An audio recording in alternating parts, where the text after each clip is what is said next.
Good morning, everybody. I hope you all are well. I'm really sorry about that. My VLC decided to play tricks on me. I couldn't get the live stream going, so I couldn't see all the wonderful sights that you guys are going to be watching today with me. So luckily, we're back. And I'd like to say welcome to all of you. It's a pretty cold and wet day here in Northern KZN.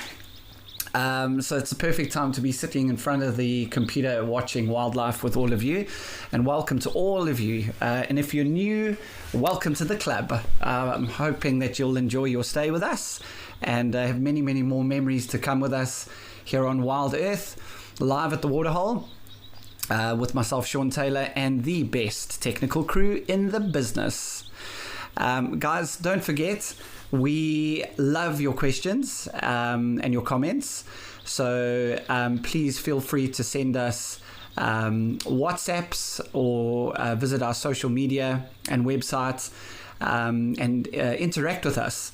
It'll be awesome to hear to get your questions and to get your comments as well, and we'll do our best to answer as many questions as we possibly can.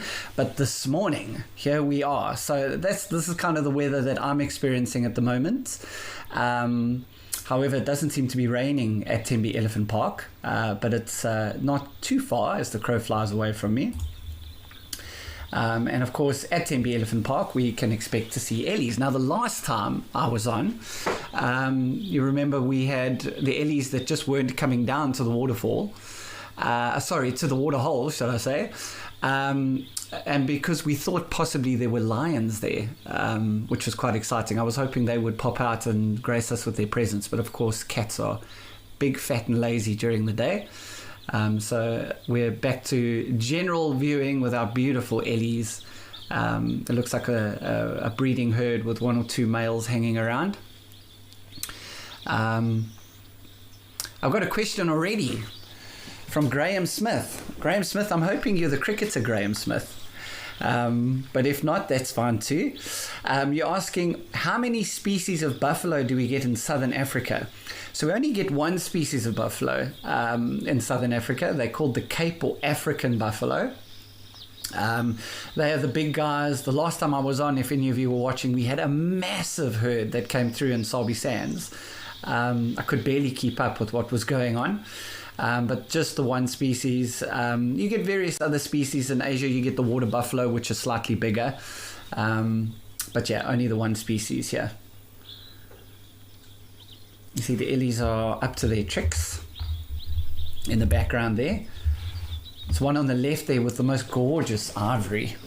And see the little youngsters having a play in the sand. You see, youngsters love sand pits. I know when my kids were young, they loved sand pits as well. And check it, it goes throughout all the species. They're busy having fun there in the sand pits.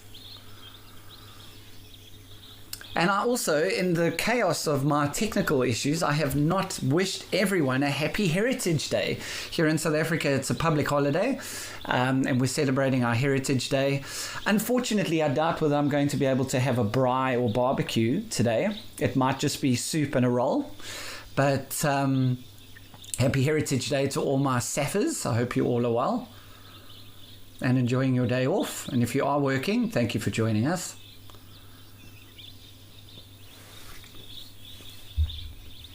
See, these two young males are having a brief chat. This is important behavior, as they are not yet old enough to breed, but this kind of behavior and posturing is important because these elephants, especially in Tembe Elephant Park, which is a closed system, these elephants will know each other for the rest of their lives. So it's important to have that dominant hierarchy within the reserve so that everybody knows their place. And it's only really when they get to a similar size and weight will they start to challenge each other for mating rights. And then we've got one elephant bull who's just decided to photobomb us in the foreground. Big guy. Wow. Wildlife lady, welcome back to me. Thank you. It's good to be back. I had some time off. Been really busy, but it's really good to be back with you guys. This is one of the highlights of my weeks when I get to join you guys So have a look at this bull elephant that's just come into screen. Just check at his behavior. Head upright, ears out, flaying his trunk, displaying his magnificence, as he would love me to say it. What he's doing is he is just basically setting the bar, making sure that all the males in the area know who's coming. And as I've said before, it's not just a line of sight with these elephants. They communicate with each other over long distances via communication, tummy rumbles. Below our hearing range, we can't hear what they're saying. And it's really very, very interesting how these guys communicate. We're going to leave them to their happy elephant behavior, and we're going to go over and check out some penguins.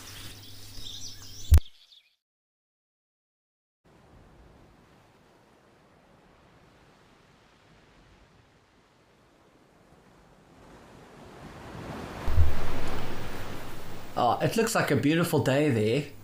And check these guys out. African penguins.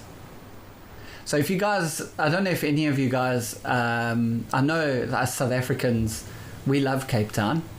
In fact, half the country's moving there at the moment. But if any of you guys internationally have visited South Africa, I mean, Cape Town is kind of on the top of the list, obviously. And these guys are a huge attraction in Cape Town. This is Stony Point Nature Reserve in Betty's Bay, but there is part of the peninsula tour that you can go to a place called Boulders Beach and visit a colony of these African penguins. You can even snorkel with them as well, which is quite interesting. If you are prepared to brave the water. The water is absolutely freezing cold. I'm unfortunately not built for cold water. I went for an ice bath with a friend of mine a couple of weeks ago, and I'll be honest with you, while I was getting into the ice bath, I actually started praying. I became highly religious because it was just too cold. And the water in this part of the country is very, very cold as well. We've got the Agulhas current that comes through and meets the Indian Ocean, or the warm current, and it's freezing cold, too cold for me, unfortunately.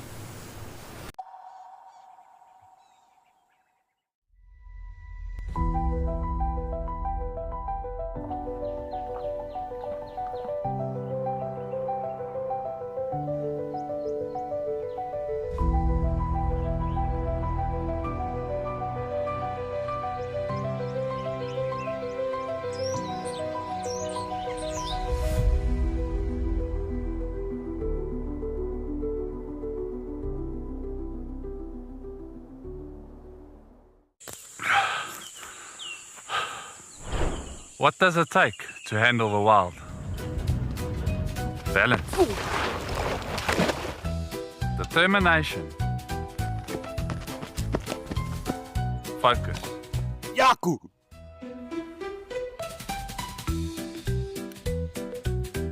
And gear that can take a beating so you don't have to.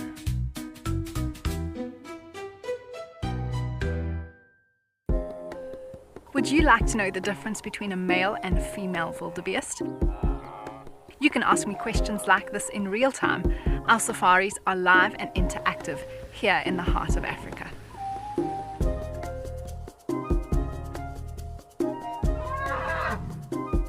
Join me on Safari Live and connect with nature.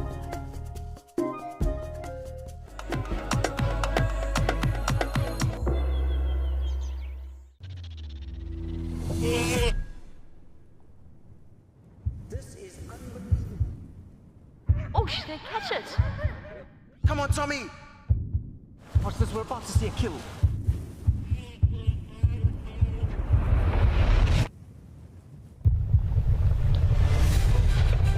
You can see how close he is from where I am.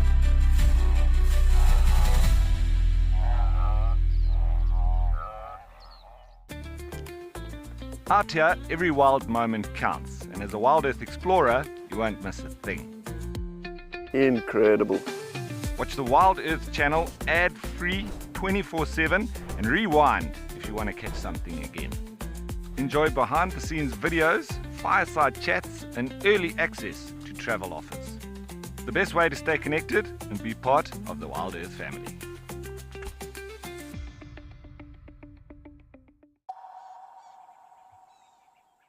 Would be very happy to let us know if they have seen any brown hyena sightings.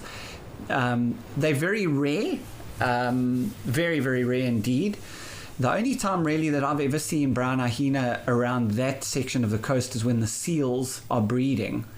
And there's a lot of seal pups around, and generally then you'll see the brown hyena coming out and scavenging. But generally speaking, they're such elusive creatures. I mean, even myself as a guide that's been guiding for well over 15 years now, if I see a brown hyena, my voice goes a little bit more higher pitched than normal, and I get extremely excited because it's just something that you hardly ever see, ever.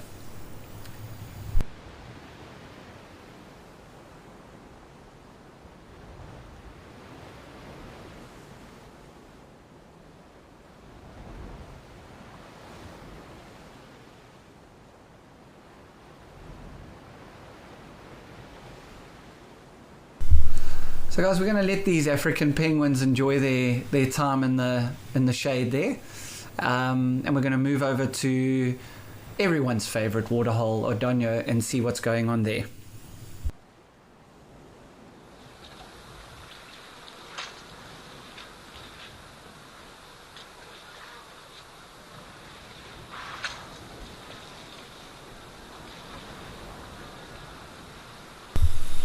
Oh look! Elephants at Odonyo. What is going on? This never happens. Of course, our regulars are at the waterhole having a drink. And besides them and a few insects, it seems fairly quiet there today.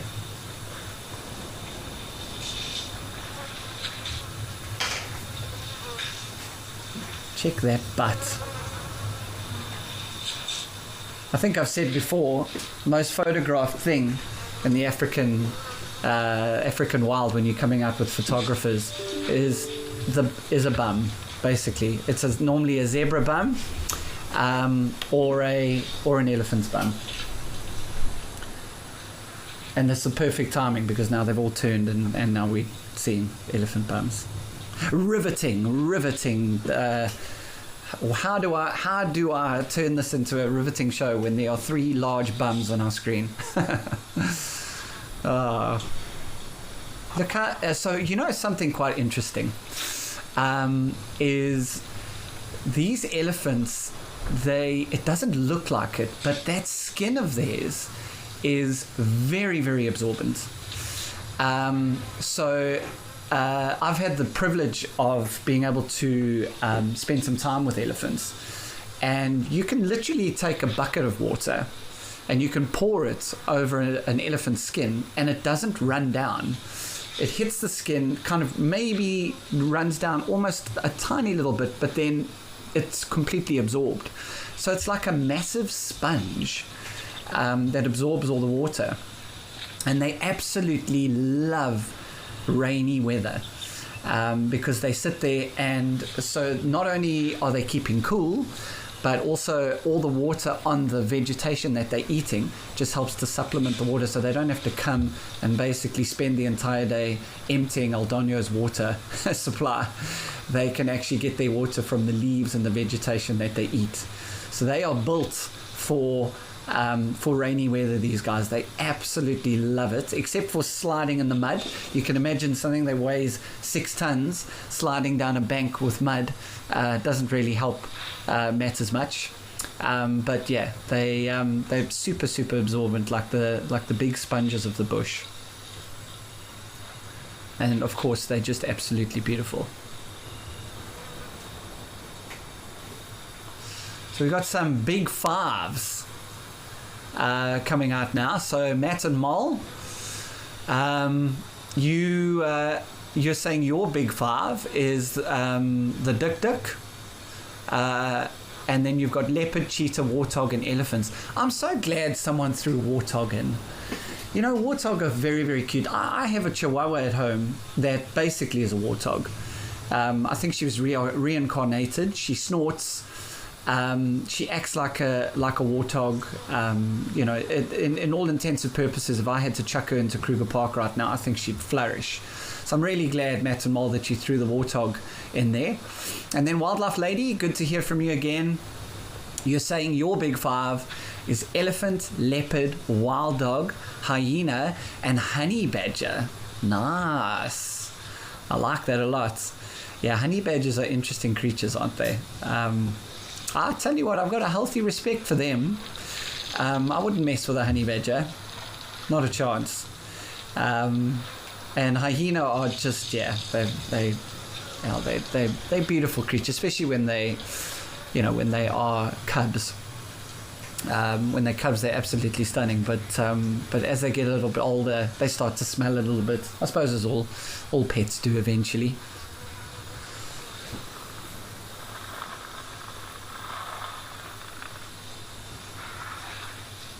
I'd love to know what these guys are talking about. You probably find that they're having a discussion about, what is that camera doing there? Why are they always looking at us? Like it's a bit creepy. That's probably what they're thinking. Like, why do people watch us all the time? Although they are here all the time, so they probably actually enjoy it, let's be honest. That's why they just stand there all day and just lap it up, because they think that they are TV stars, and they are, let's be honest. These guys are the stars of the show. Lebogang, thank you so much. You're saying that you and your two daughters, it's Raya and I think it's Butlale, I think, if I'm saying it correctly. The three of you love the show, and nothing's more relaxing than watching it during Heritage Day.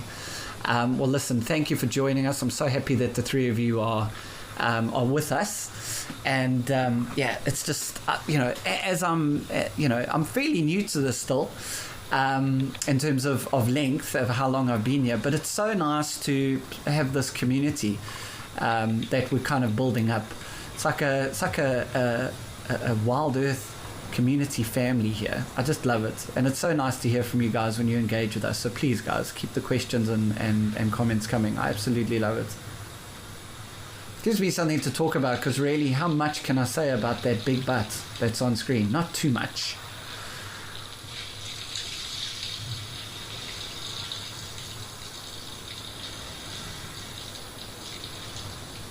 So that one busy sniffing.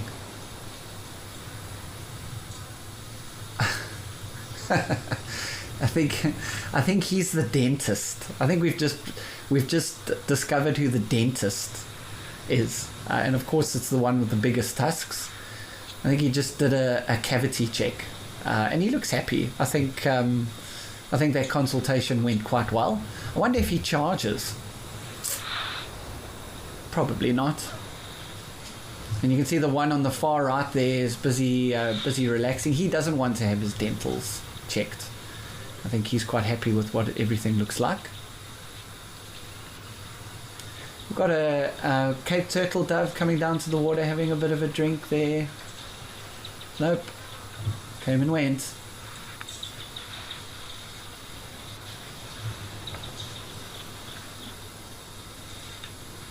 So have any of you guys ever been fortunate enough to track elephant? You're seeing the one closest to us. He's got his right arm up, and you can see underneath his hand, essentially, or foot. But elephants do have elbow joints and everything, so essentially it's a hand in the front there, even though it does sound funny. But yeah, when you're tracking elephants, you can actually tell which is the front foot or hand and which is the back foot just by looking at the shape of the track. So if you're following them, because elephants carry about 60% of their body weight. We've got a new visitor. I'm just going to keep quiet and see if anything. I'll carry on with my story now. I just want to see what happened, the dynamics with these guys quick.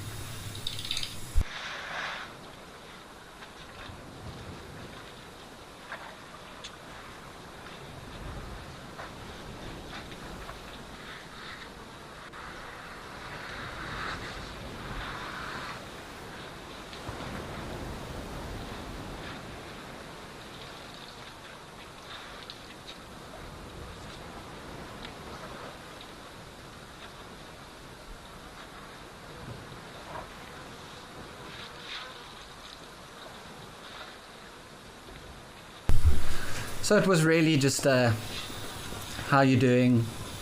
What are you guys up to? Is there any food here? Basically what my son does. Hey Dad, how are you? Is there any food in the house? I'm gonna go next door and play. Bye. And that's kind of it. We've got some Ellies in the back. On the right there, underneath that huge umbrella thorn tree. That indicative African tree. This is just pure domination today. Oh, sorry. I was talking about tracking. Sorry. My wife says that I've got undiagnosed ADD, but I disagree. Anyway, so while you're tracking elephants, because that weight, like I said, is over their front arms, their track is rounded in the front. And because 40% of their weight is on the back end, maybe 45% when they've eaten a lot, their track is oval, so you can actually tell which foot it is just by looking at the shape of the track. And you'll see those well manicured toenails of theirs. You'll see the one on the right there. You can just see the toenails on his feet there, and the one on the left as well by the waterhole. So when they walk and they put their foot down, when they lift their foot up, that toenail flicks sand forward. So not only with elephants can you see the shape of their various feet, whether it's front or back, but you can also see the direction that they've gone in by that flick of sand. It's almost like a little bit of a Hansel and Gretel moment that they've had, where they're just trying to lead you forward.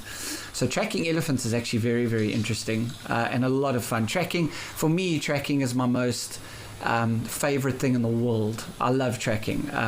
For me, there's nothing better than waking up in the morning with my guests, having a cup of coffee, having a chocolate chip biscuit or cookie, getting in the game vehicle, having the sun rising over my shoulder, and then there are fresh lion tracks or leopard tracks or something that just appear on the road. We call it reading the newspaper, and you just know you're an hour or two behind just the most amazing sighting, and then just coming to grips with what happened the night before and going through it with your guests and talking about, which way they're going and possibly where they could be headed. I just love it. I love the storytelling part of tracking. And if you ever get a chance to go out on a walk with a guide, you have to do it.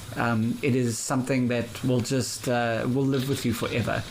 Being out there on foot, and then when you find the animals, obviously, and that feeling of recognition that, hey, listen, we just found this animal by using tracks. It just will ignite a passion for wildlife that you have just no idea. Oh, we've got some oryx coming in from the right there. Hopefully, I can't see if it's a he or she yet, but it's probably a he if it comes down to the waterhole. So, Natika Raja, thank you so much. You're asking us, how long does an elephant live for? So, Natika, elephants live on average for about 65 years in the wild. Some live shorter. And then, obviously, if you've got elephants in captivity, they can live to well into their 80s or early 90s. But what's interesting about elephants is they could live probably a lot longer than that, but they wear their teeth down. They get 6 sets of teeth in their lifetime. By the time they're in their kind of mid-30s, early to mid-30s, their 6th set has already come through. And they really then have to be very careful and be quite picky about what they eat, especially during the dry season, because once the teeth wear down, they find it very, very difficult to ingest enough food. So on average, an elephant will feed on about 10% of its body weight. So if you have a 6-ton elephant, my daughter's sitting next to me here. What's 10% of 6 tons, babe?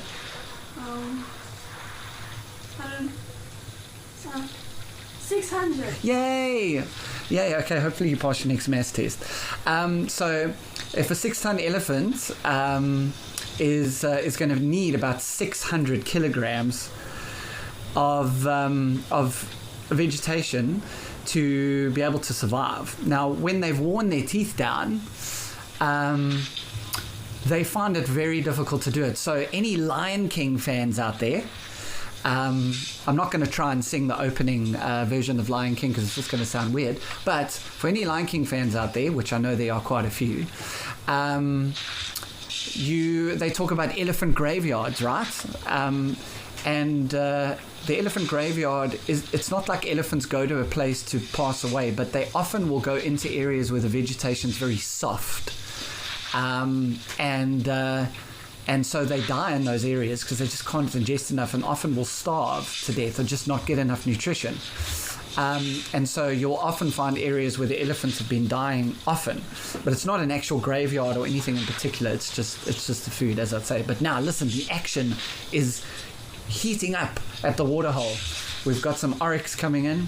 We've got a very brave zebra that has decided to join us and have a drink. And the Ellie's actually quite chilled. I see the dentist on the left is not even concerned about it, and the Ellie next to the zebra is so busy having a bath that he just doesn't care. In fact, the zebra is getting a bit of a shower there as well. I'm really hoping those oryx come down because they're one of my favorite animals of all time. All right, jeepers, I'm so busy talking about everything that I'm missing out on some big five answers here. So, Mr. Elemental, you are interested in honey badger. Honey badger is second time now. Elephants, lion, rhino, and giraffe. Very interesting. So, what's quite interesting, I nearly called you Mr. Mental, but I don't think that would go down too well, so I'm just going to say Mr. Elemental. What's quite interesting is a lot of my American guests, whenever they come out to on safari, the giraffes are like their big thing. So whenever we see giraffe, it's just they go absolutely nuts for the giraffe, which is great. Makes my life a lot easier, especially in the Kruger. And then V, listen V, this is cool. You and I think alike, V.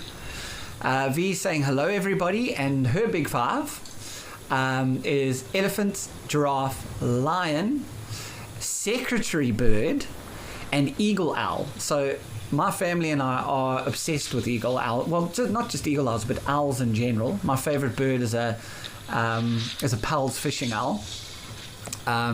So V, that's cool, man. I'm glad you threw some birds in there.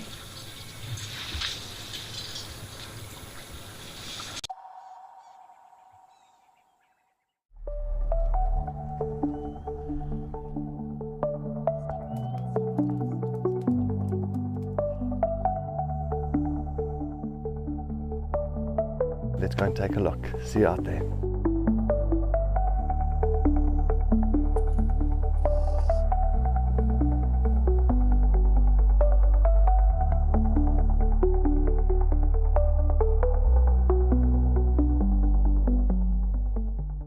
The Wild Earth Impact Foundation is a non-profit that uses the power of wildlife storytelling as a force for good. We create sustainable development projects that showcase conservation stories, empower people, and inspire environmental action. As a registered South African PBO, you can make a tax-deductible donation to the Wild Earth Impact Foundation. To find out more, visit our website.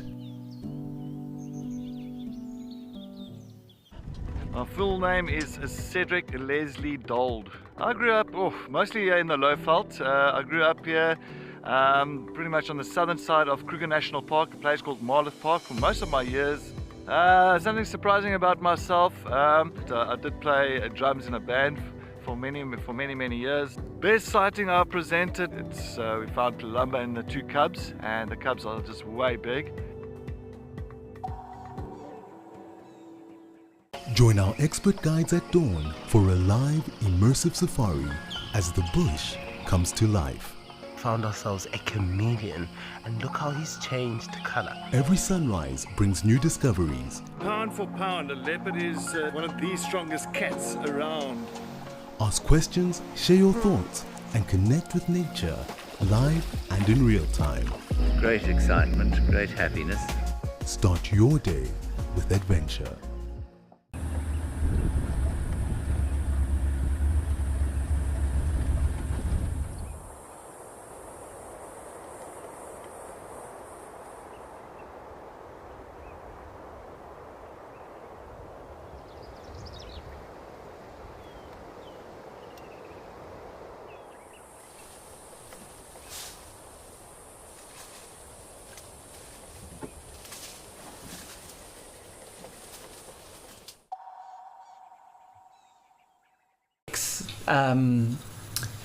Oryx. It's not very easy.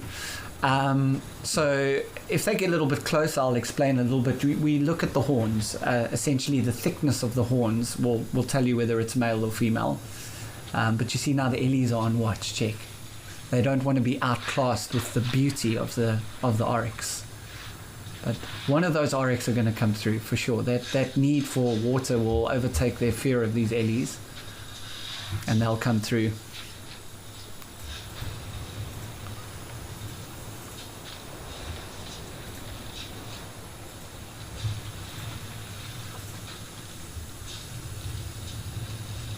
Let's see if these guys pop through.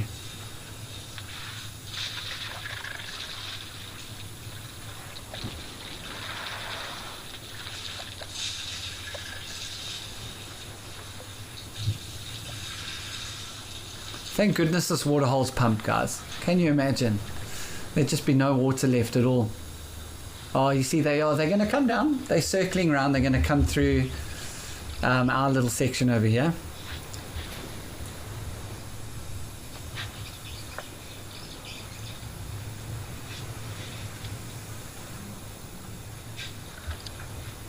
So wild at heart, while we're waiting for the oryx to come, wild at heart, you've got serval, genet, bush babies, steenbok, and kudu as your big five. I mean, that's awesome. Serval. I think I've only ever seen 2 serval in my whole guiding career. And the one, I distinctly remember calling it a leopard, and it wasn't. Until we got fairly close, and then I had to recover. But they are very difficult to see. My family and I were very fortunate to go to a rehabilitation centre not that long ago where they were breeding servals to return them back into the wild here in northern KZN. And they are just so beautiful. And then wild at heart, you were saying your big 5 birds are fish eagles, woodlands kingfisher, the alarm clock bird, as I call it, the woodlands kingfisher, grey hornbills, Cape turtle dove, and carmine bee eaters. Wild at heart. I think we need to go on a game drive together. I think we need to get into the game vehicle and head out. I think we'd have an absolute jawl, as we say here in South Africa. Jawl meaning a lot of fun.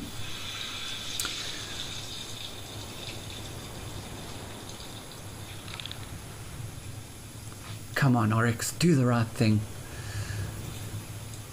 It's like one of those movies, you know, when like the different elements all get into like a row, and then they, you know, like something magical happens and a beam shoots out from the waterhole. That's what it looks like the ellies are doing. We've got another big guy coming out from the back there. He is huge. Wow. Look at that, guys. Ears out, head up. Making sure that the rest know how big he is, not to try anything.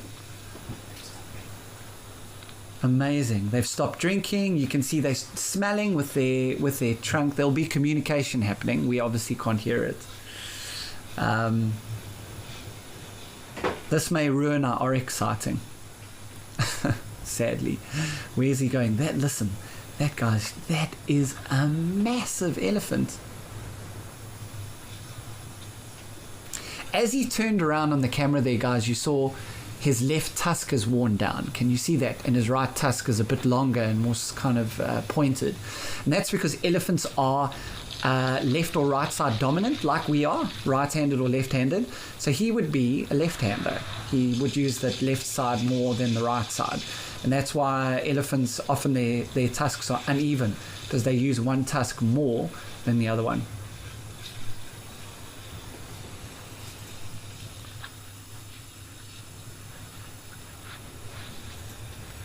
This is so cool, man. Matt and Mol, thanks for your question. You are asking, how tall are these guys? So the males, generally speaking, I exclude the massive elephant that just came through, but generally speaking, their shoulder height is about 3 meters, which is huge. I mean, 3 meters is if you think about how tall you are. So I'm quite tall. I'm just under 2 meters tall. And these elephants, these boys, they're an extra meter just to their shoulder. So you can just imagine how massive these guys are. So the cows are a little bit shorter. They're about 2.5 meters. But yeah, the bulls are big. A good 3 meter shoulder height. You see old Eeyore's back, and that big guy that's come through has woken Eeyore up a little bit.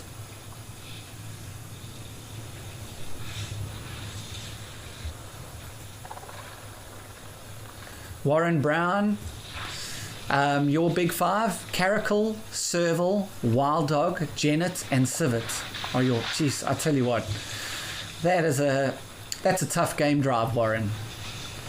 That is a. Ooh, what's going on here? That is a very tough game drive, Warren. Sure, that's more like a 7-8 day tour to see all of that. But I like it. I like the wishful thinking and the energy to it. And I've only seen one caracal in the wild. In Southern Africa, we're very, very fortunate to have a lot of wild dog around. In fact, in May I was in Mababe, which is in Botswana, and we had wild dog hunting pretty much every day, which was great. And Janet and Civet, yeah, we see fairly regularly. See more civet tracks and their civetries or middens that they make, more than them. But yeah, we see them fairly often.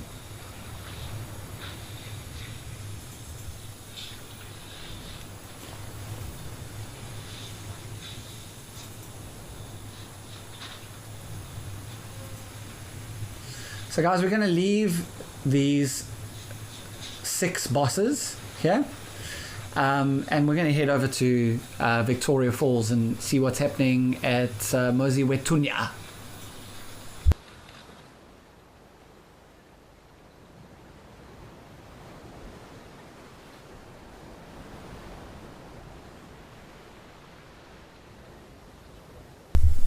Oh dear, there seems to have been a funeral this morning.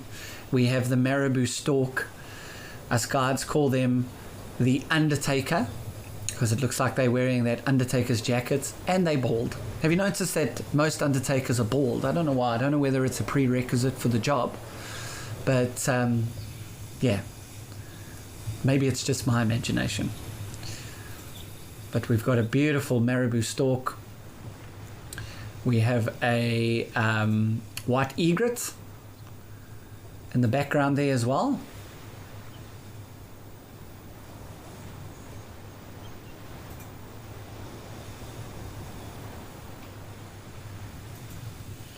So guys, we just had a technical gremlin with our feeds, and we'll come back as soon as possible. Yeah, gremlins in the system on Heritage Day. What can you do? So I'm gonna go through a couple of our comments and big fives here. Feel free to ask me any questions, assuming as though my attention span is now completely on you guys. So please send through as many comments and questions as you have. Jav Bunny, you're saying you love the Powell's fishing owl, and you saw something very similar in Sri Lanka. You know, Sri Lanka, so I would love to, I'm sure you guys being Wild Earth fans, you guys watch the tiger safaris. and India is a place that I would love to guide in. I would love to set up a tour and actually go and guide in India and look for tigers, and similarly in Sri Lanka. Just, you know, it just seems so absolutely stunning, and the bird life must be next level. But Jive Bunny, yeah, Pal's fishing owl. I'll tell you a story about a Pal's fishing owl actually. My first ever sighting of one, I was on tour with guests in the Okavango Delta, and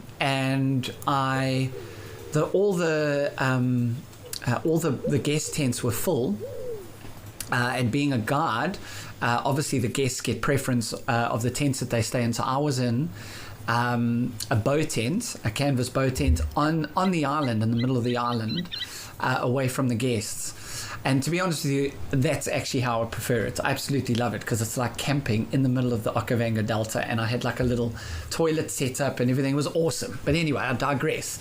And I was lying in bed, and I was kind of drifting off, and I heard this noise, and I kind of was like, did I imagine that? Is that wishful thinking? That sounded like a Pal's fishing owl. And then it happened again. I climbed out of my tent, and above my tent in the tree was this Pal's fishing owl that was busy calling. My first ever sighting of this animal. And I mean, this bird, even before I'd seen it, was the bird that I'd always wanted to see. And it was almost like it just thought, you know what, you've been so fastidious about finding a Pal's fishing owl in your life, I'll just come and arrive in the tree. And it was the most amazing thing ever. It was just an amazing sighting, Jive Bunny. I just loved it so much. So I think our feed is back. We're going to head to Nkoro and see what's going on there.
My full name is Cedric Leslie Dold. The best driver at Wild Earth, it is me. I believe I'm the best driver. I think so, because I've... Best part of my job, I say, is just to try and look out for these animals, track them down. I love tracking animals. I love looking for, fresh tracks, and if you can find them, it's just at the moment of accomplishment. If I wasn't a presenter for Wild Earth, I would be the drummer for AC/DC. Ah, the bush, full of beauty, wonder, and absolute chaos. And now, all that madness has its own show. It's called a Wild Bush Week. The countdown of the most outrageous, heart-stopping, and sometimes downright ridiculous wildlife moments of the week. Lions throwing their weight around. Hyenas gate-crashing the buffet. Leopards doing, well, leopardy things. Each week, it's a fresh reel of safari gold. A mix of drama... She's just got an impala, everybody. ...danger, and a healthy dose of laughter. So, if you fancy a highlight show with bite, and I don't mean just the animals, tune in to a Wild Bush Week. You bring the tea, and we'll bring the tusks, tails, and teeth.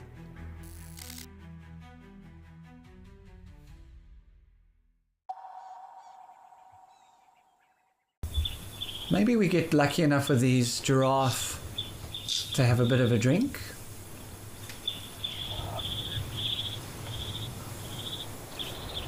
It also looks like the weather's not the greatest in the sands today.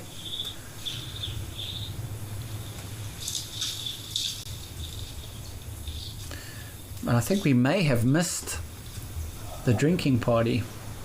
Seems like they're just moving around. You can see that male, it looks like he's testing the females, trying to see if any of them are coming into estrus. You'll notice he's sticking very close to that female. What he's trying to do is he's trying to encourage her to urinate, and then what he'll do is he'll sniff that urine and pick up if what the pheromone situation is like in the urine using an organ called Jacobson's organ, which is found between the nasal passage and the brain. So he's keeping very tight there. I wouldn't necessarily say it's a date. She doesn't look too keen, but yeah, I think, yeah, it'd be interesting to just watch this a little bit and see whether, you can see he's trying to pick it up, and if he lifts his head up and pulls his lips back, he's trying to engage that organ. Very interesting, eh? If there's any guys that are listening, can you imagine if we tried that? I'll tell you what, I'd be doing this broadcast from jail. It's amazing what these animals get away with in the bush. Unbelievable. Although, to be fair, we don't have Jacobson's organs, so we don't really have much of an excuse.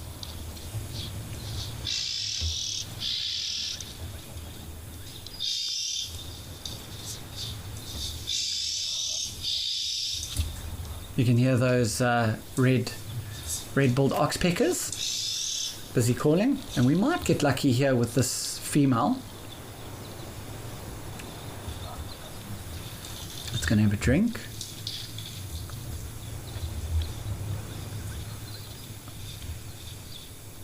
So you see he's got his ears back there. Can you check his ears are back, head is up.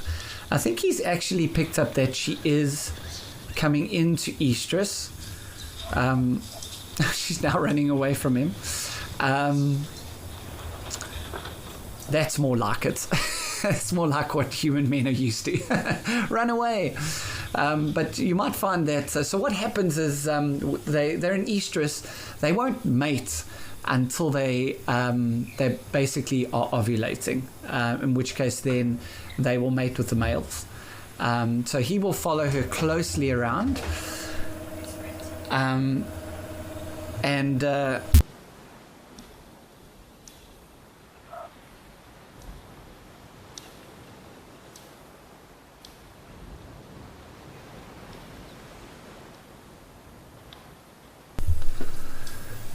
yeah, so let's see. Sorry, my printer decided to, I don't know what's going on today, guys. Everything is just, although my daughter swears she didn't press the printer button, but I think someone's selling a porcupine.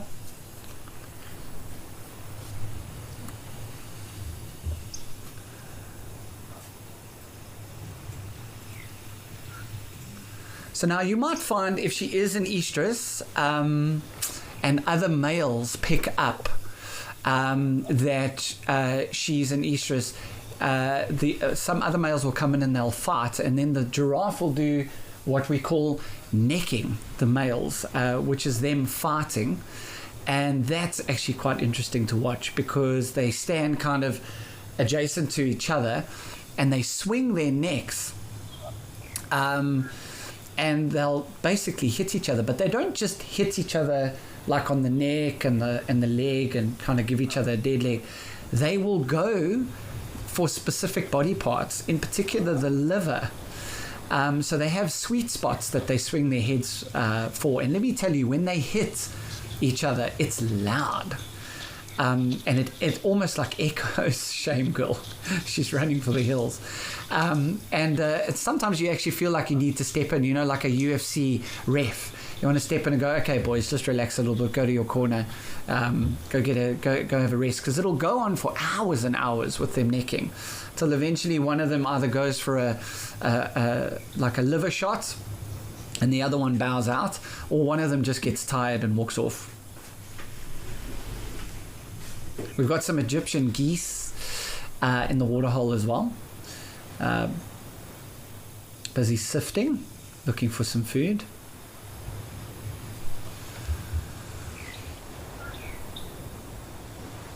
So I think it's Rezezu. If I'm saying that incorrectly, I apologize. Rezezu. You're saying your fave big five would be lion, eland. Nice. Eland. Elephant, honey badger again. I think honey badger is leading at the moment. And wild dog. That's a cool big five. Rezezu. That's really cool. I like the eland. Because that's something you don't see that often.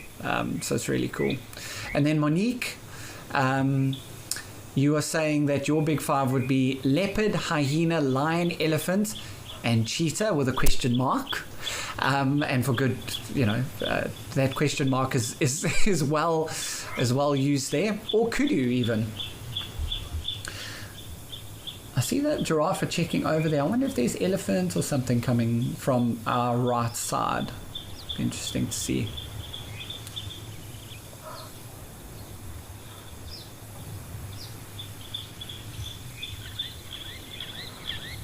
Guys, I'm absolutely loving the comments. I'm just loving it. Just keep them coming in. I mean, I'm just like, I'm sifting through and this is going to keep me busy at least for the next hour. This is amazing. Thank you.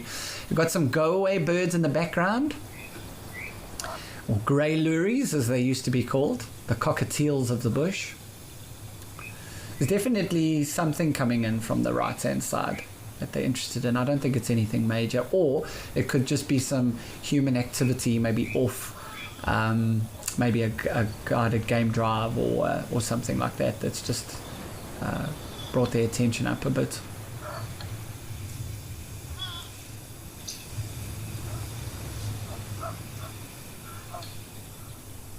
So the cat father, thank you for your question, and it's good to hear from you. Just panning around and seeing if anything is off camera here. So cat father, you're asking, is it true that tigers are more dangerous than lions? And kill just for the sake of killing. So cat father, that is true. Tigers are bigger than lions.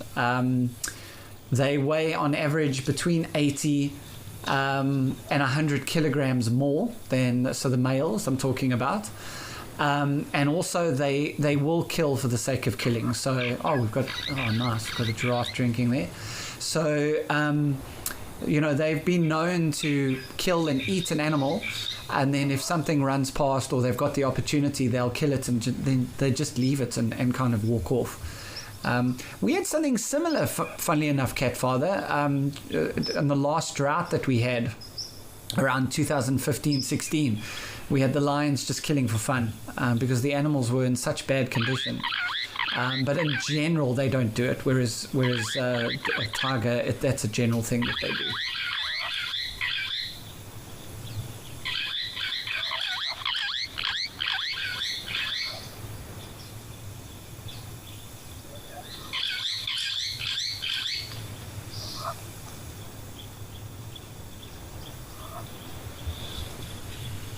It's so awkward. It's just so awkward. Being tall is not easy, I can tell you. It's not an easy thing to do. Look, I have opposable thumbs, so I can just pick up my drink. But still, it's not easy being tall. These guys have to put their heads down and put themselves in danger.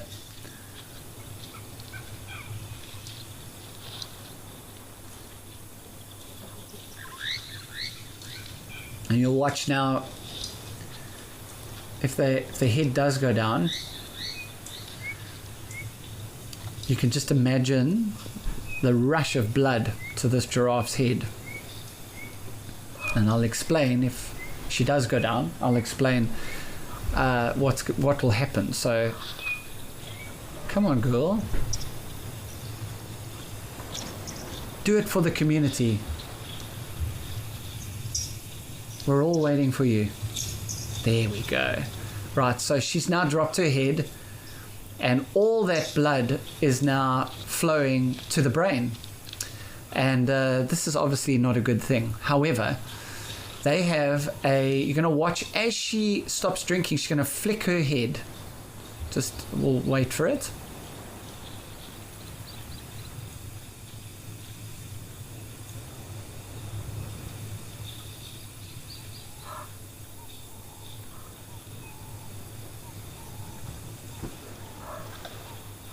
And you'll see if you watch the water in front of her, there's going to be spray.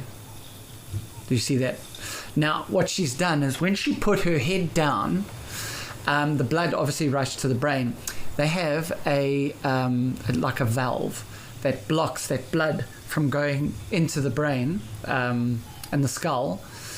And involuntarily, when they lift their head back up, they basically reopen that valve to get oxygenated blood going back to the brain. Isn't nature amazing? And it's that flick that you saw there, that involuntary flick that reopens that valve. As you can imagine, the pressure on that valve from the blood is quite severe. And so that flick just kind of almost like pushes everything back so that valve can reopen.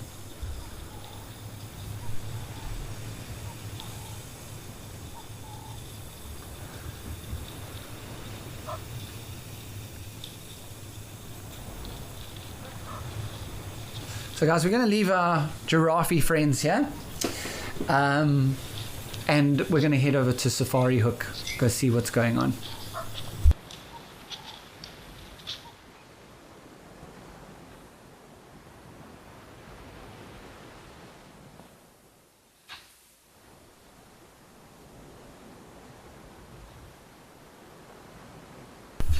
Namibia, one of my favorite places, and we have some waterbuck. Ooh, and this is actually a nice time to show you. So I've said it before, but now this is a great camera angle. Have a look at that waterbuck's nose. It's in the shape of a heart. Oh, perfect timing. Can you see that nose? Beautiful heart-shaped nose. Now their track is heart-shaped as well. Just a bit of useless information for the day for all you guys. And then, of course, that white ring on their butt, which is their follow me sign. But as their name suggests, waterbuck at the water. And their name comes from the fact that they will readily run into the water if they are in trouble, if they're being chased by anything. They'll go into the water and submerge themselves all the way up to their noses, actually. And we'll just wait for the predator to eventually get tired and move off. Now, there was a springbok that was at the waterhole as well, but we'll have a look at that now. We'll just have a little chat about these guys. You can see those shaggy coats, and their skin's very oily as well. Very, very oily, actually.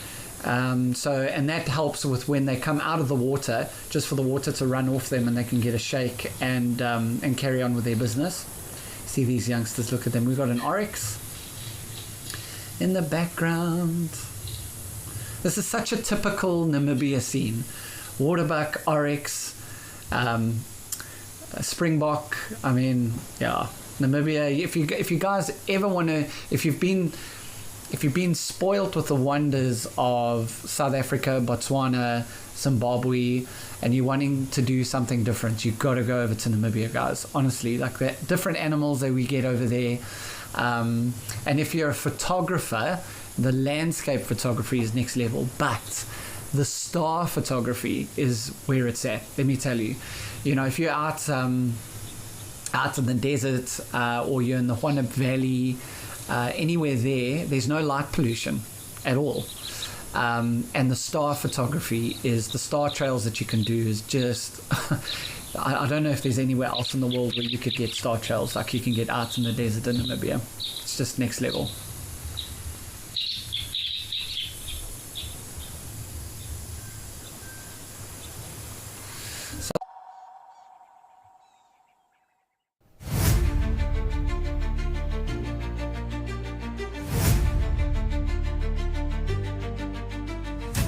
See you out on the safari. It could be a very exciting morning.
that's it for this morning's drive.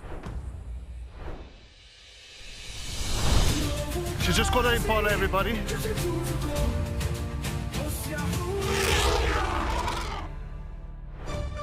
And we're going to be heading out and seeing what animals we can find.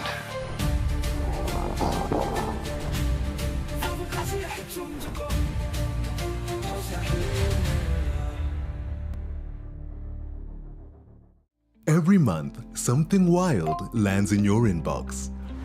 From rare sightings and behind-the-scenes secrets to expert stories, seasonal changes, and exclusive travel opportunities, the Wild Earth Journal is your free monthly mailer, packed with the magic of the wild straight from the field. It's fun, it's free, it's full of surprises.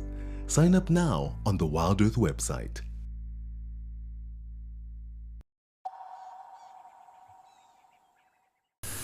Thanks so much. You're saying you've got the big 5 birds. So you're a birder, Monique. Very nice.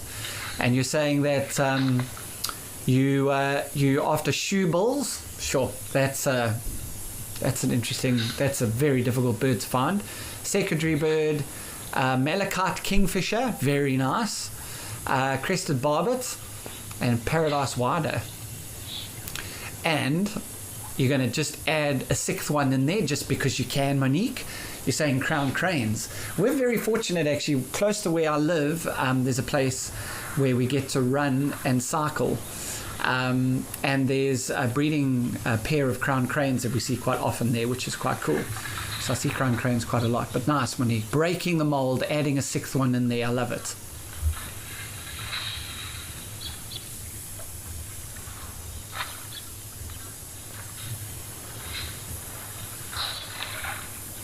She's a beautiful girl. And now these are these are actually gazelles. So if there were impala around, they're actually, even though they are they look similar, gazelles are fairly different as opposed to the antelopes. That we get, the normal kind of antelopes that everyone is used to. We've got the Thompson's gazelle and the Grant's gazelle, which caught me out, I think, on my very first show. And of course the springbok, which is also part of the gazelle family. And they are very, these guys do something that we call pronking, which is so cool to watch. The males put the hair on the back of their back up. It almost looks like a zebra mane, and they pronk, so they bounce. They look like gummy bears, and they bounce around and pronk, and it's actually such an amazing thing to see. You generally see it during the breeding season, the males pronking around everywhere.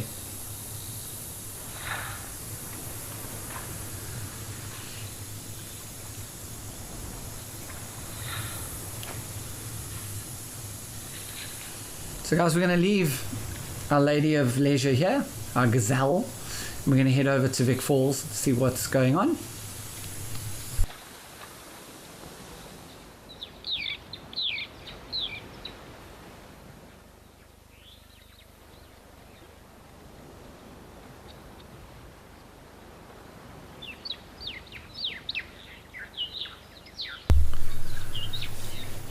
So we still got our marabou stalk.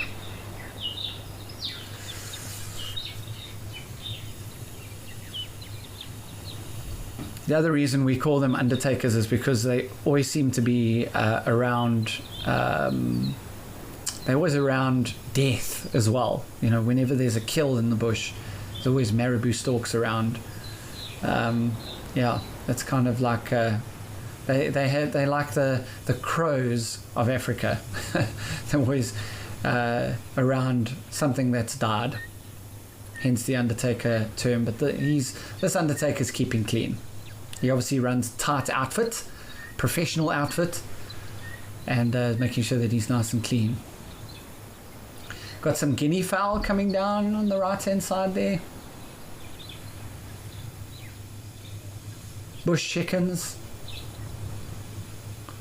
or roadblocks, as I call them, because often in the mornings there'll be like 50 of them on the road, and they never run off.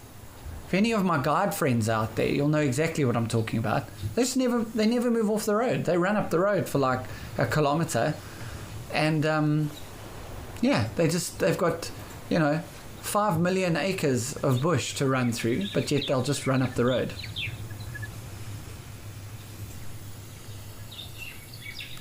I just love the bird sounds. I'm going to go quiet for a minute or two, and I just want to let you guys listen to these bird sounds that are out there. It's just I love it, man. It's my happy place.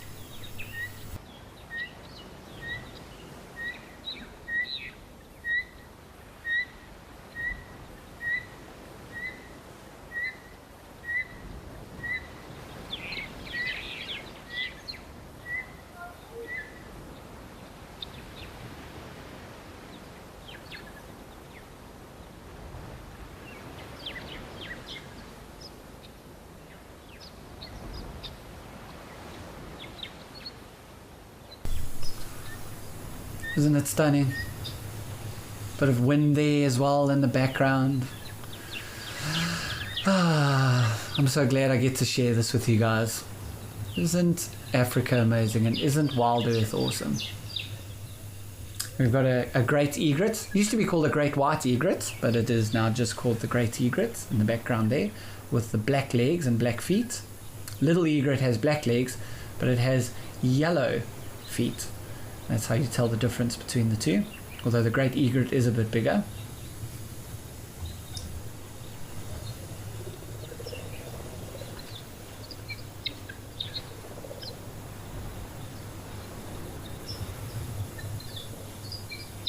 Beautiful, busy hunting for fish there. So when the males they've got believe it or not, they've got courtship colours.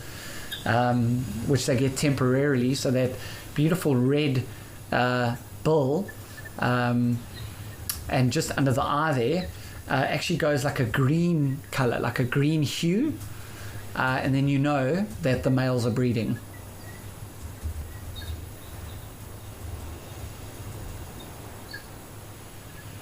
And it's not uncommon to see different heron species breeding together. We call it heronies, and these all the herons will breed in trees and along the banks, and I would think it's basically safety in numbers, because obviously you'll get a lot of monitor lizards and other predators that'll come in and try and steal. So safety in numbers, I guess. More eyes on the prize.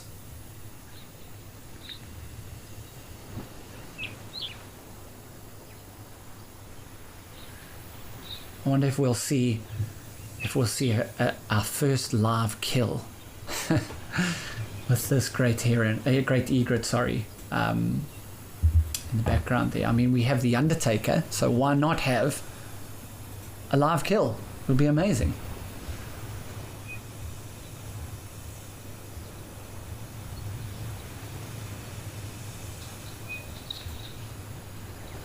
Well, don't forget, guys, if any of you weren't around, if you just joined us, the question today is, we all know what the big 5 animals are in Africa.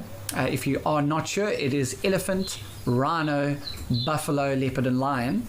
However, today I'm asking you what your big 5 sightings are. When you come to the bush, or you watch something like this where it's live, what are you hoping to see? The cat father, he is saying that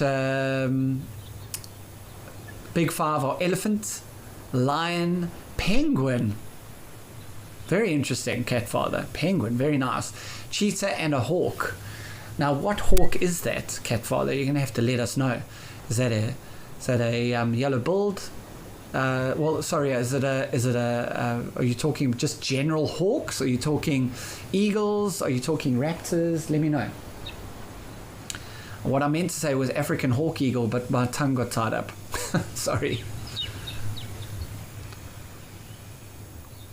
And Jive Bunny, you're saying in Namibia, where we were before, you were saying that the Namibian male lions have stunning copper manes. They do. They have amazing copper manes, huge guys as well. Some of the lions that I've seen in Etosha are huge. But interestingly enough, a lot of the lions that you get in, say, like the Huanab Valley going into the Skeleton Coast are a lot smaller. Because they don't eat as much. So, if I compare, say, a male lion from, say, Kruger Park with a male lion in the Huanab Desert or Skeleton Coast. Oh, guys, listen, sorry, we're going to have to move back. See, Namibia, I told you, Namibia it's the most amazing thing. This is called a Kori bustard. It is our largest bird of flight. How cool is that?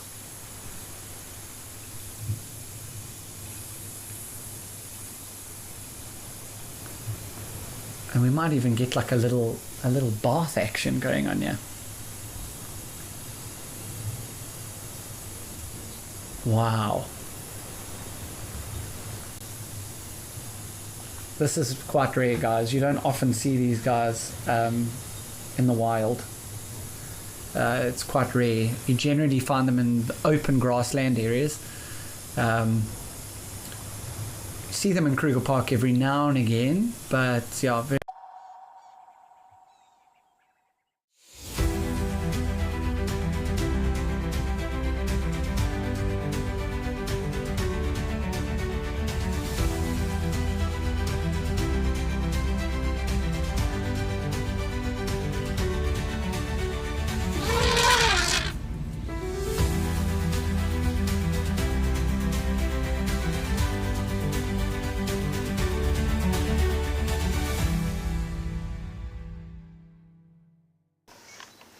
Even a hyena coming into the action as well now.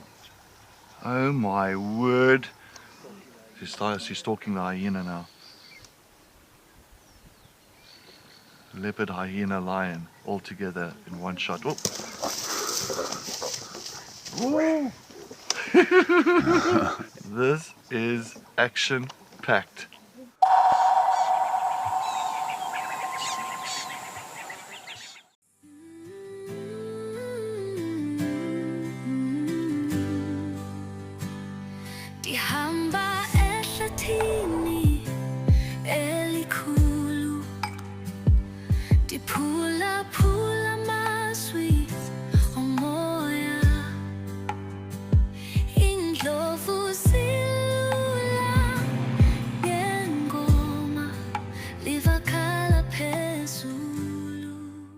Every week, the wilderness delivers. And that's why we're here. Drama, chaos, crimes, humour. All moments you'll never forget. We've counted them down, argued about them, and finally picked the very best. From rare sightings to classic bush showdowns, this is nature's weekly highlight reel. Sharp facts, bad jokes, and the wildest top 5 you'll see this side of the savannah. It's not just a show, it's a wild bush week.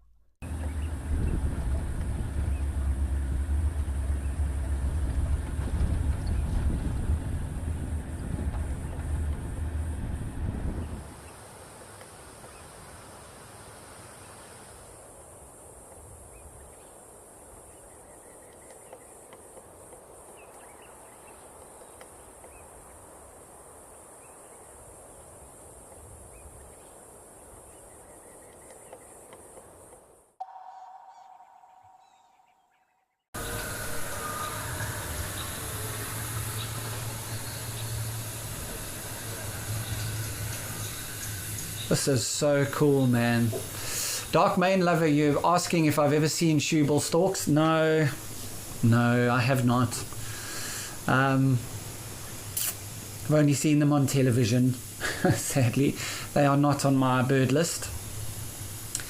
But hopefully one day the stars will align. I haven't seen a pangolin either. Can you believe it? I've been guiding for so long. I've never ever seen a pangolin in the wild. And a few of my guide friends always throw it out, oh, we've seen like 3 pangolin. It's quite boring now. You know, we don't really look for them anymore. Where? Whatever, guys. I'm waiting for the day that I get to see my first pangolin in the wild. Isn't he gorgeous, this guy?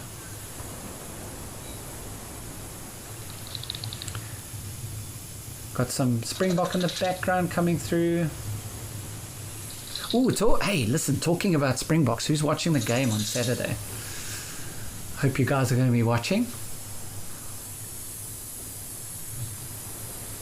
That's for anyone that is not sure what I'm talking about. I'm talking about, we call our rugby team the Springboks.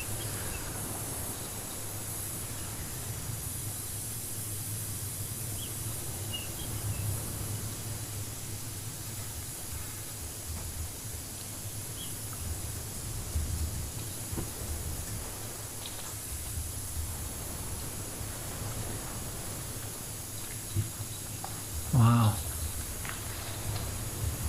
It's just so interesting to watch, and look at that beautiful grey neck. And that stunning crest as well.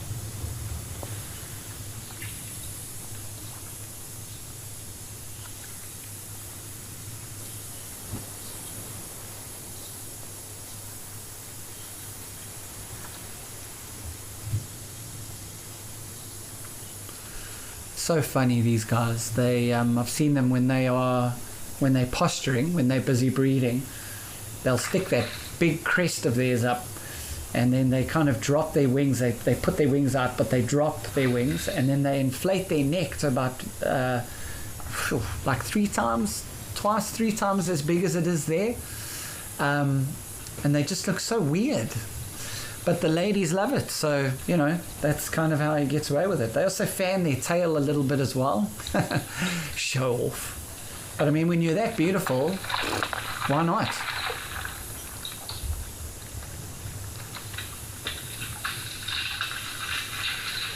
I hear something moving in the water. It might be the impala. Oh, sorry, the springbok.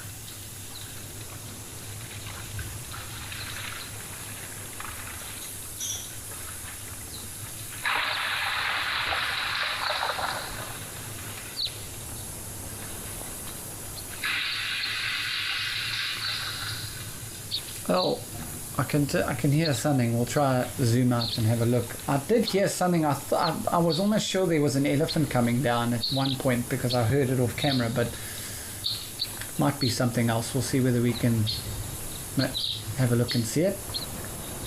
Beautiful termite mound in the background there as well. Fascinating creatures, termites. They are basically they keep the bush running, man. They keep everything growing. They keep the soil. I don't think it was that impala that made that noise. It sounded a lot heavy. Oh, sorry, I keep calling them impala. Springbok. I think there's something big around somewhere. But yeah, the termites are very, very important creatures, and they're just fascinating. Absolutely fascinating. You see those males, look at those horns, look how thick those horns are. See the female that was there just off the left, how thin it was compared to those males that just ran off. That is how you tell the difference between the males and females, it's just by that thickness.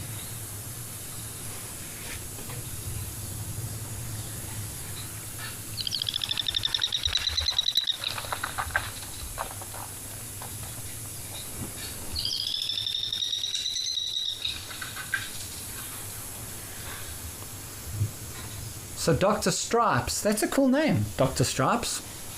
I might adopt that as my gaming profile, Dr. Stripes. I dig that. So you're saying you've got alternative big five. Okay, let's see this. This looks like an interesting big five. So we've got a silverback gorilla. Yeah, I've never seen one in the wild before, not yet. But that would be quite awesome. Martial eagle, which is our largest eagle in Africa. The grevy's zebra. They're stunning zebra, actually. They look like donkeys. They're just well-dressed and well-groomed donkeys. But yeah, very interesting creatures, the grevy's zebra. And then the cheetah. and then the crocodile. So we have silverback, martial eagle, grevy's zebra, cheetah, and crocodile. Dr. Stripes, you and I would get on very well. That's all I'm going to say. It sounds amazing. Crocodiles are, I love crocodiles. Absolutely, I find them fascinating. I could sit and watch crocs all day. Yeah, they're just the ultimate in apex predators. So Dark Mane Lover, you were asking me a question earlier.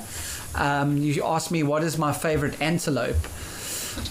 So Dark Mane Lover, my favorite antelope is a nyala. I love a nyala. I just find their their markings, just especially the males, with those beautiful socks and those horns and that big beard. And those beautiful brown eyes, I find them absolutely stunning, and the females are as gorgeous with that rufous brown. But the thing I love most about them is how chilled they are. They're just super chilled. They just carry on with their lives. They don't get involved in any of the drama that happens out there in the bush. They just are. They are in Nyala, and they just carry on, and I love that. I think that's awesome. I think we could all learn a bit from Inyala and how they carry on with their lives.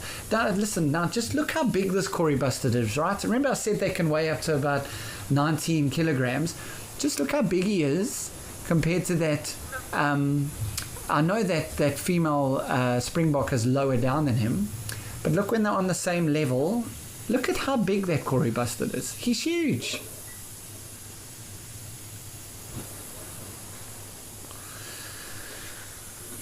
So guys, we're going to head to Aldonio because apparently we have some eland that are having a drink.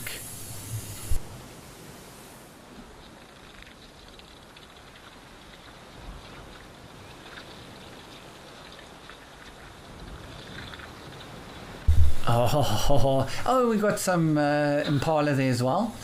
But look, now listen, look at the size of that male eland. He is huge. Look at those horns. Look at that face. Compared to the females, as you can see, those females are kind of a darker rufous color, and their horns are not as thick. And of course, that male's got that massive dewlap, which is that neck fold, which the females don't have. Isn't he gorgeous? Now that guy will weigh as much as a buffalo, so he will weigh about 800 kilograms. He is our largest antelope that we get, and it's really cool seeing these eland like this because eland are fairly shy in open system areas. So in smaller game reserves they get used to the vehicles, but in large open areas, in May I was in Savuti, which is open to the Chobe obviously. And we saw eland, but maybe for 10 seconds, 15 seconds, and they moved off into the shrubs. You see this guy's busy. He's dominating the waterhole. He's butting his ladies out of the way. It's my waterhole.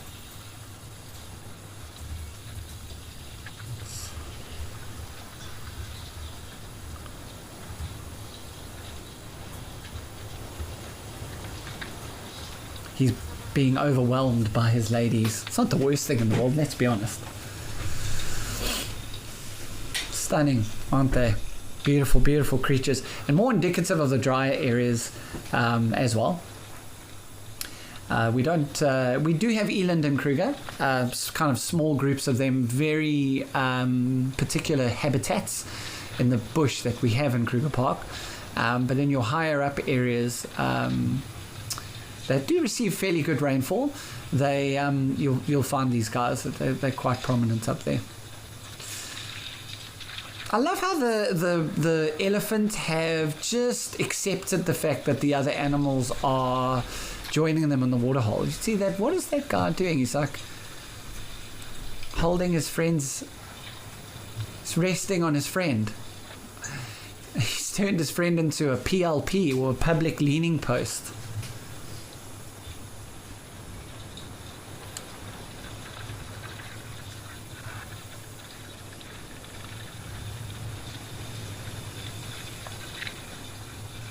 Wow.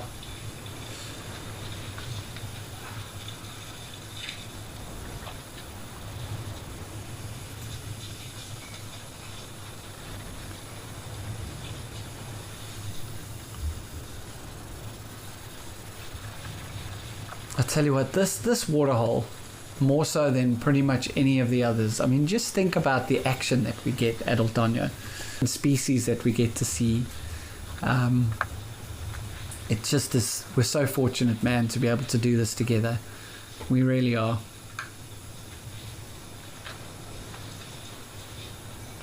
I don't know where the other 4 guys went.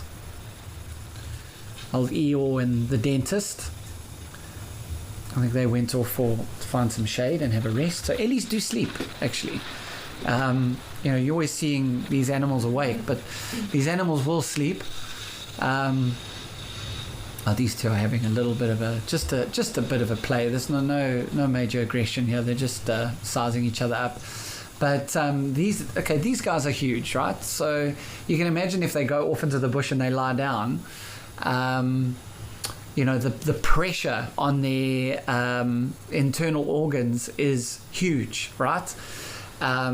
So what these guys do when they get to this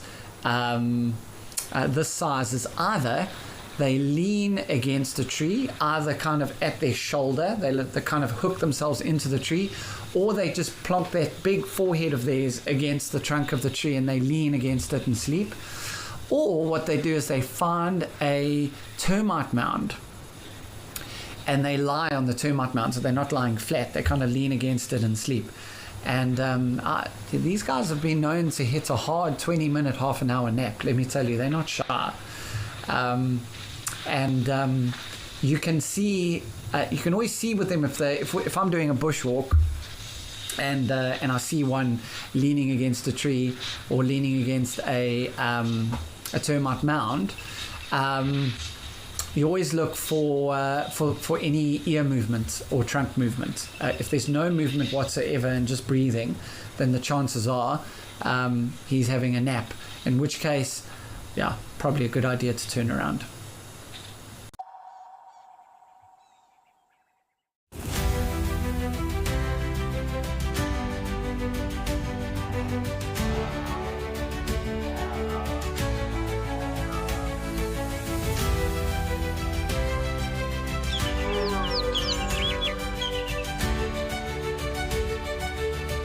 This is an unbelievable afternoon.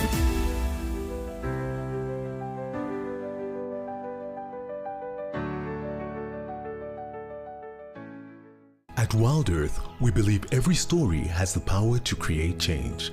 That's why we've launched the Wild Earth Impact Foundation, a non-profit dedicated to conservation and social impact. By showcasing conservation stories, we can change lives, protect nature, and empower communities. We have partnered with Empowers Africa to accept tax-deductible donations from US donors. Your donation will help fund critical programs that support our mission. Join us and be part of the change. I get to wake up every morning and go out there and look for cats. I get to create my everyday safari for myself. I grew up in the sort of central eastern suburbs of Johannesburg. Fully qualified trails guide and a fully qualified nature conservationist. I love the wild places. I love being in the wilderness. It's probably one of the best jobs I've ever had and probably ever could have.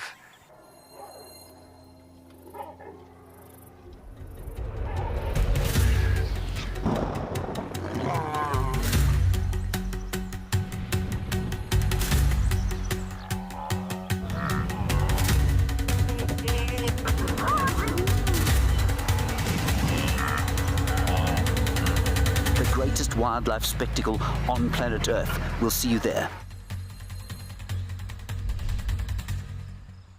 Can you hear that?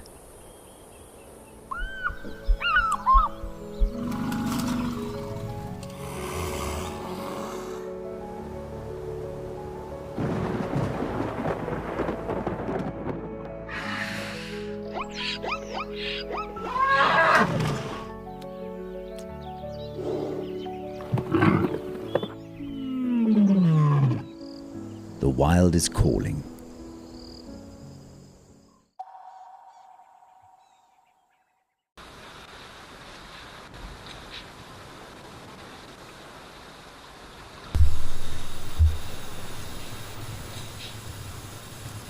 lots happening with these boys that we don't quite understand. So I'm going to go to a question.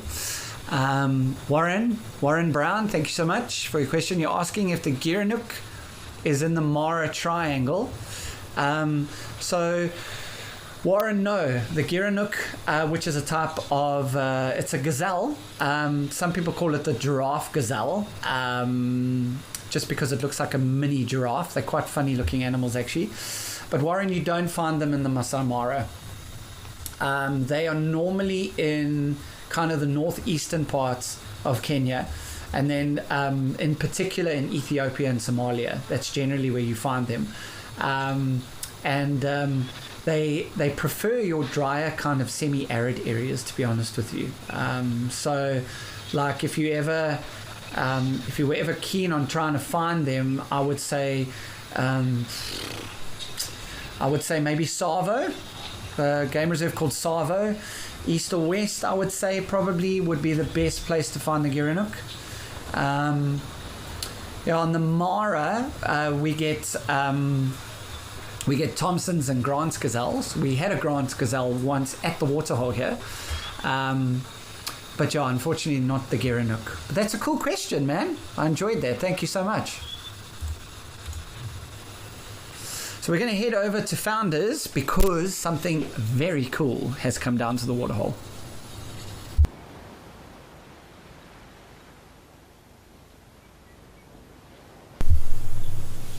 We have a sable antelope. How cool is that? Stunning sable antelope. I think this is my first sable antelope, to be honest with you, on live at the waterhole. And the weather also looks yuck there. Meh. South Africa's not having the best weather at the moment. It's amazing. Having a bit of a drink there. Aren't they stunning? So these guys also, I mean, it's rare antelope day. You never, ever, ever see these guys. There are kind of pockets of them that you find in areas, but very, very rare to see them. And the males are, this is a female.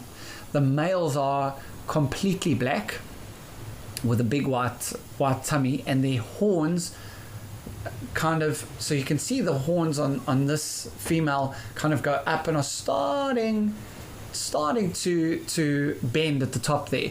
The males go up and bend almost all the way around, almost like a ram, but not obviously as thick as a ram. But yeah, the male sable antelope are absolutely stunning. They really are beautiful. Really not to take away from this beautiful sweet girl here on our screens currently, but yeah, very, very rare to see these guys. This is an amazing sighting, really cool sighting.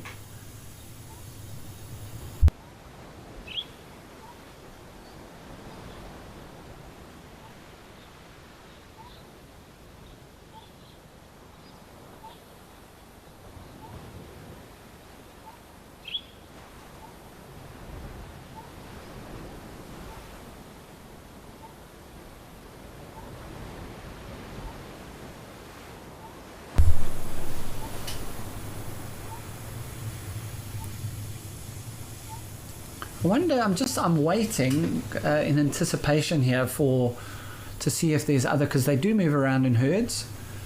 So I'm wondering whether she's part of a herd, possibly just off camera.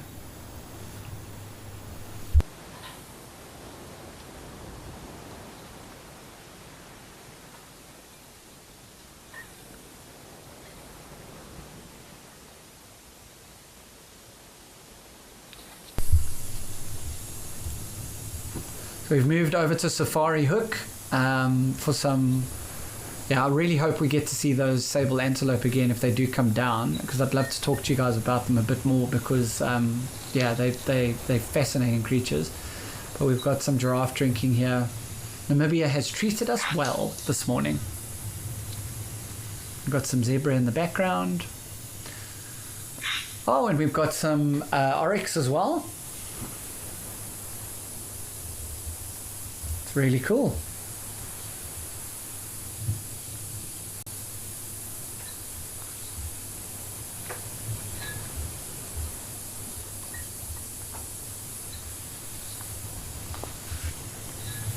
Got a nice view of it coming down to drink. Here comes one of the oryx.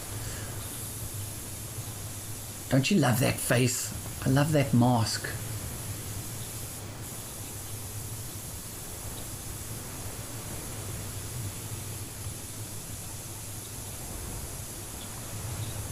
And then these zebra are just our plains or Birchall zebra. You can see two things. One is they've got that shadow stripe, so they've got the black and white stripe, and then they've got that brownish stripe. We call it a shadow stripe, and then the stripes go all the way to the belly, whereas the other zebra species they stop kind of midway. So if it was a Greaves, you would notice it. If there was a Birchall's or plain zebra and a Greaves zebra next to each other, you would be able to tell the difference straight away.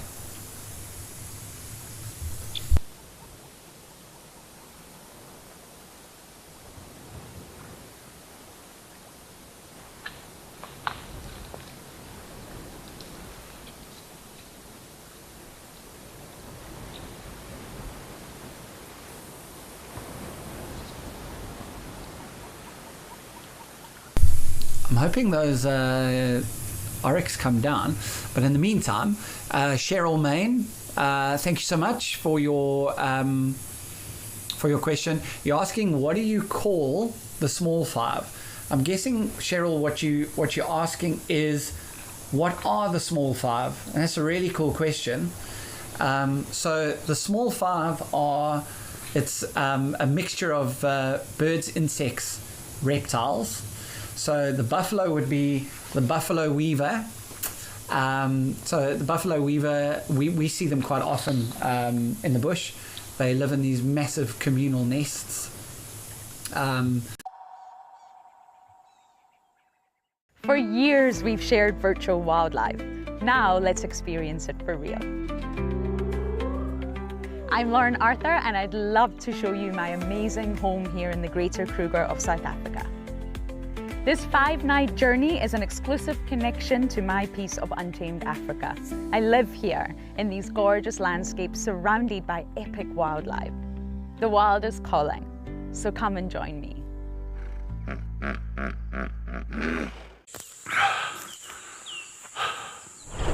What does it take to handle the wild? Balance. Determination. Focus. Yaku!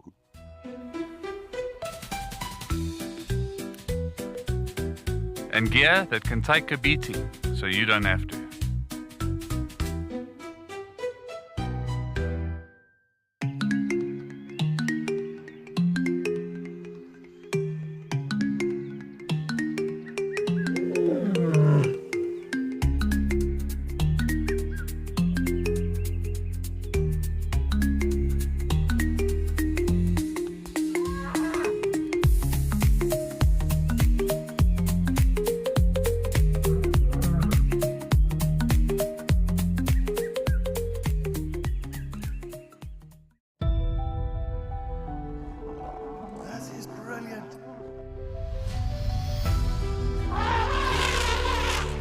Real? You say the best kind of roadblock?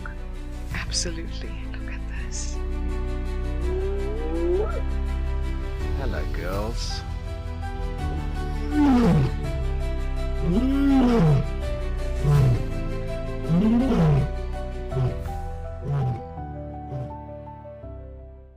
Out here, every wild moment counts, and as a Wild Earth explorer, you will not miss out. Watch the Wild Earth channel ad-free 24/7, and you can even rewind if you have missed out on something. Enjoy the behind-the-scenes video clips as well as fireside chat, or get the early offers on our travel experiences. It's the best way to stay connected and be part of the Wild Earth family.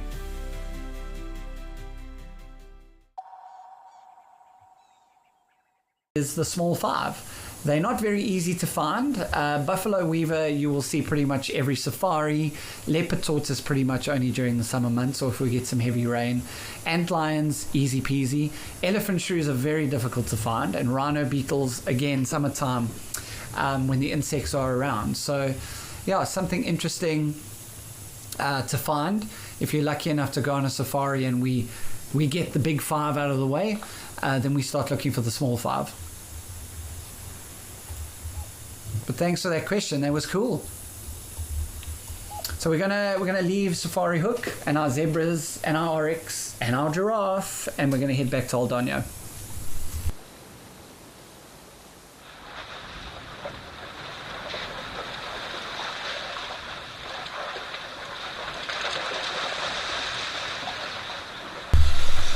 Chaos is happening at Aldonio. We've got the gang of zebra that have arrived at the waterhole, and check the elephants how grumpy they are.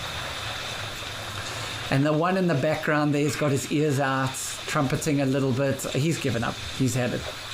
The gang just aren't listening. How cool is this, man? You know, I've realized that these are the only animals that are able to disperse these elephants. You know what I mean? They're like the little elephant army. Whenever the animals need the waterhole cleared so they can come and drink, they send the zebra army in to get rid of these ellies. Because I think the ellies they're not scared or anything of the zebra. They just I think they just get tired of having to try and chase them off, and there's just safety in numbers with a zebra.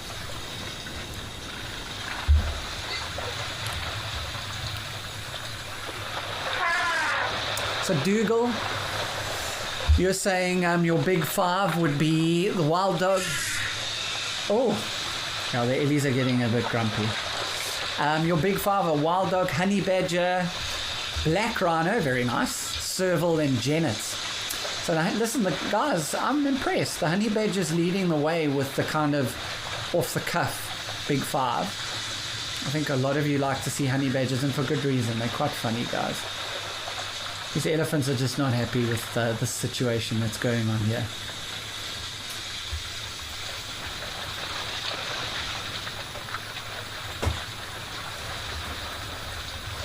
So Dr. Stripes, you're asking me if I was given the choice to become any animal or bird on the African continent for 24 hours with the option to extend indefinitely. I like having options.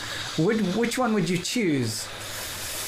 Any animal or bird for 24 hours? Sure.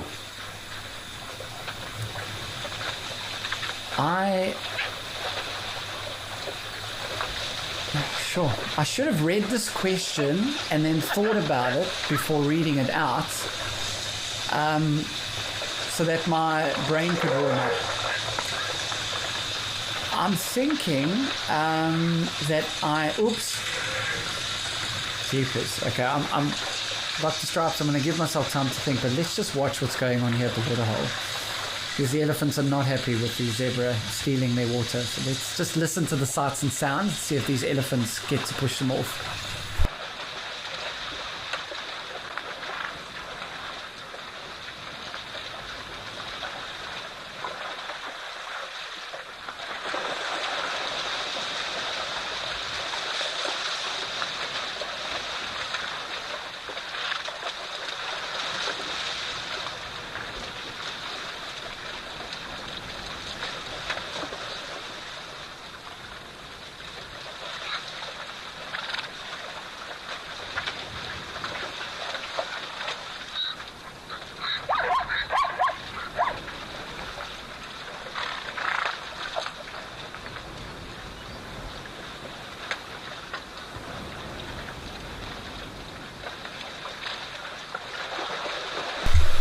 I think an accord has been reached.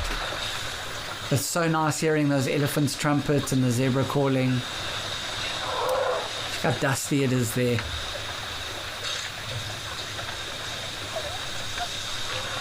Oh, the elephant's not giving up. You got to give him credit. He's the only one out of the 6 of them that's actually trying to get his waterhole back.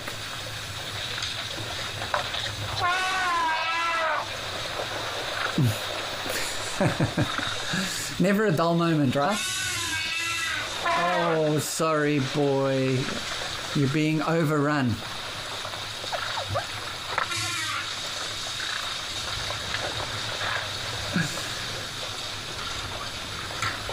They just don't care. I love it. I just love it. This elephant is getting very aggro, though. He's getting very cross. He's going to charge.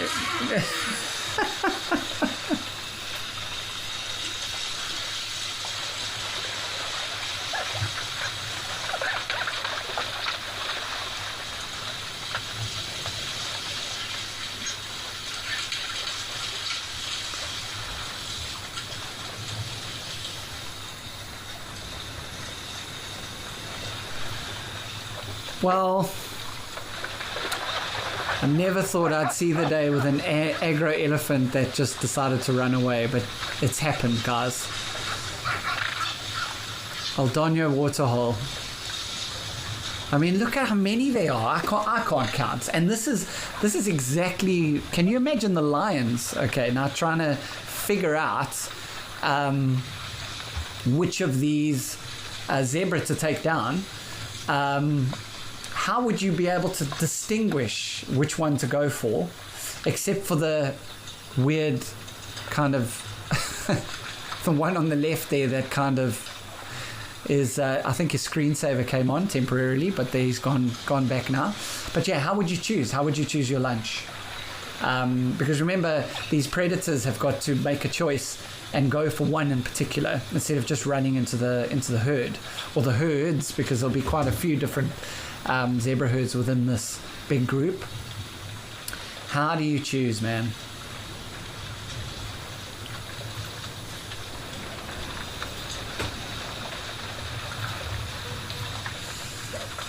Well, guys, we have like 4 minutes left. It's been one of those days where there's just been so many things happening. Dr. Stripes, you asked me what animal I'd like to be for 24 hours. I think I'd actually go for an eagle, any eagle. And I'd only do it for 24 hours, not indefinitely, because I would cheat. I'd fly above the bush, look for where all the animals are, get an idea of how to plan my game drive with my guests for the next day, turn back human at 12 o'clock, I'm guessing, and then go on the game drive and wow my guests with my astounding knowledge of where the animals are.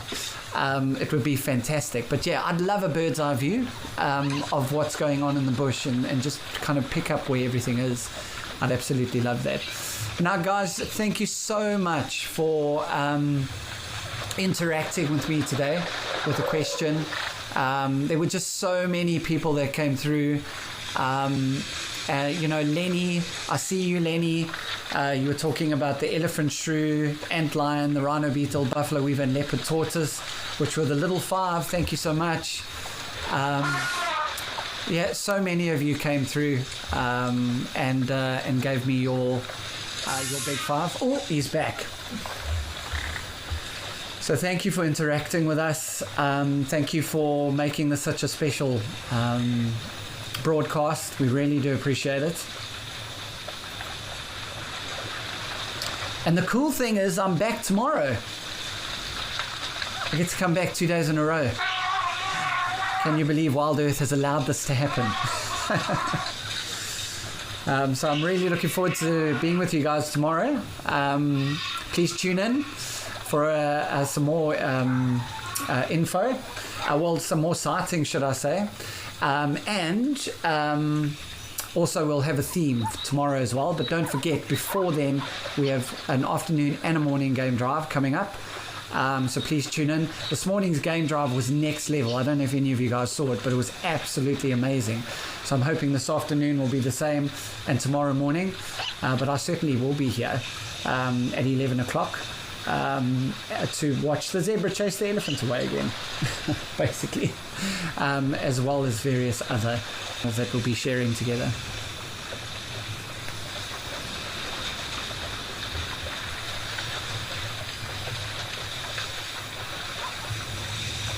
There's some more zebra coming in. Can you believe it, guys?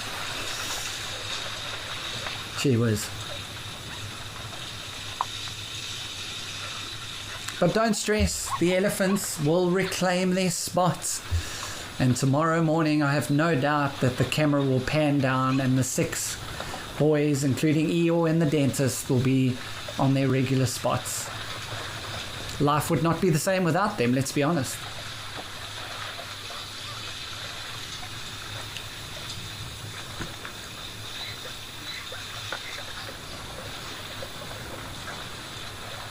Thank goodness we have like a long landscape pan here of all these animals. I mean, can you imagine?